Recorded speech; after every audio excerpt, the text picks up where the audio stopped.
Hi అండి, అందరికీ నమస్కారం అండి. ఫ్రెండ్స్, ఇప్పుడు అందిన వార్త. ఈపీఎఫ్ఓ పెన్షనర్లకు కనీస పెన్షన్ 7,500 పెంపుపై కేంద్రం క్లారిటీ అంటూ అప్డేట్ అయితే రావడం జరిగిందండి. అయితే ఇందుకు సంబంధించిన పూర్తి వివరాలు మన వీడియోలో తెలుసుకుందామండి. వీడియో పూర్తి వరకు చూడండి, అప్పుడే మనకి పూర్తి సమాచారం అయితే తెలుస్తుంది. అలాగనే వీడియోకి ఒక లైక్ చేసి ఇలాంటి మరిన్ని అప్డేట్స్ కోసం ఇప్పుడే మన ఛానల్ని సబ్స్క్రైబ్ అయితే చేసి ఫాలో చేయండి ఫ్రెండ్స్. ఇక లేట్ చేయకుండా టాపిక్లోకి వెళ్ళిపోదాము. ఇక కనీస పెన్షన్ 7,500కు పెంపు కేంద్రం నుంచి కీలక అప్డేటు. ఇక ఉద్యోగుల పెన్షన్ పథకంలో కనీస పెన్షన్ 7,500కు పెంపు అంశంపై మరో కీలక అప్డేట్ అయితే వచ్చేసింది. కనీస పెన్షన్ పెంపు ఆలస్యం జరగడంపై కేంద్ర ప్రభుత్వం తాజాగా వివరణ ఇచ్చింది. పార్లమెంటు వేదికగా కీలక ప్రకటన చేసింది. మరి ఎప్పుడు 1000 నుంచి 7,500కు కనీస పెన్షన్ను పెంచుతారు అనే వివరాలు ఇప్పుడు మన వీడియోలో క్లారిటీగా తెలుసుకుందాం. ఇక ఉద్యోగుల పెన్షన్ పథకం EPS 95 కింద కనీస పెన్షన్ను 1000 నుంచి 7,500కు పెంచాలనే డిమాండ్ చాలా కాలంగా ఉంది. ఈ విషయంపై ఇంకా ఎలాంటి క్లారిటీ రాలేదు. అయితే తాజాగా కేంద్ర ప్రభుత్వం పార్లమెంటులో కీలక వివరణ ఇచ్చింది.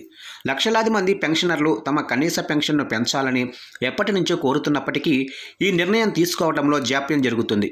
ఈ జాప్యానికి గల కారణాలను ప్రభుత్వం వెల్లడించింది. ఇక పెన్షన్ పెంపు ప్రతిపాదనను అమలు చేయడంలో ప్రధాన సమస్య ఆర్థిక లభ్యత, నిధుల కొరత అని కేంద్ర మంత్రి తెలిపారు.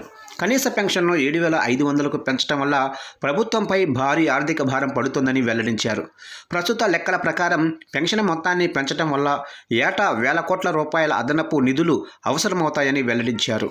ఇక పెన్షన్ ఫండ్లోకి వచ్చే కాంట్రిబ్యూషన్ చెల్లించాల్సిన పెన్షనర్ల మధ్య సమతుల్యత దెబ్బతినే అవకాశమైతే ఉందని ప్రభుత్వం ఆందోళన వ్యక్తం చేసింది.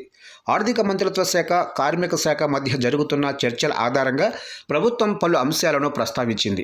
EPS 95 అనేది ఒక నిశ్చిత ప్రయోజన పథకం. అంటే జమయ్యే నిధుల ఆధారంగా పెన్షన్లు చెల్లిస్తారు. పెన్షన్ మొత్తాన్ని అమాంతం పెంచితే భవిష్యత్తులో ఈ పథకం మనుగడ కష్టమవుతుందని, నిధులు త్వరగా ఖర్చు అయిపోయే ప్రమాదం ఉందని ప్రభుత్వం వివరించింది. ప్రస్తుతం ప్రభుత్వం కనీస పెన్షన్ కోసం ఏటా భారీగా సబ్సిడీ అందిస్తుంది. పెన్షన్ మొత్తాన్ని పెంచాలంటే బడ్జెట్ నుంచి మరిన్ని కేటాయింపులు చెల్లించాల్సి ఉంటుంది. ఇది ఏటా దేశ ఆర్థిక లోటుపై ప్రభావం చూపుతుంది.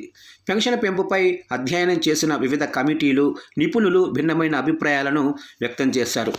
అన్ని వర్గాల ప్రయోజనాలను పరిగణనలోకి తీసుకునే ప్రక్రియలో సమయం పడుతుందని ప్రభుత్వం పేర్కొంది. ప్రస్తుతానికి పెన్షనర్ల సంఘాలు డిమాండ్ చేస్తున్న విధంగా 7,500 పెంపుపై ప్రభుత్వం ఎలాంటి తుది నిర్ణయం తీసుకోలేదు.